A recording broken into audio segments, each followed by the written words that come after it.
إن الله اصطفى آدم ونوحا وآل إبراهيم وآل عمران على العالمين ذرية بعضها من بعض والله سميع عليم. إذ قالت امرأة عمران رب إني نذرت لك ما في بطني محررا فتقبل مني إنك أنت السميع العليم.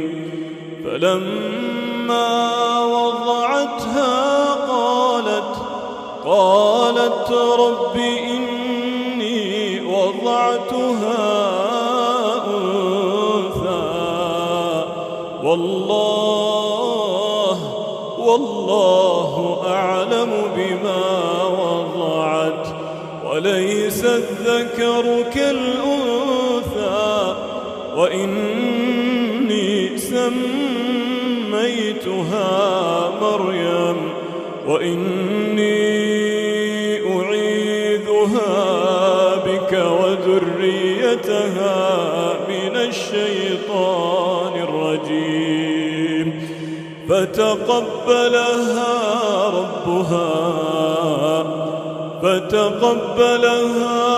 ربها بقبول حسن وأنبتها نباتا حسنا وكفلها زكريا. كلما دخل عليها زكريا المحراب وجد عندها رزقا قال يا مريم أنى لك هذا قالت هو من عند الله إن الله يرزق من يشاء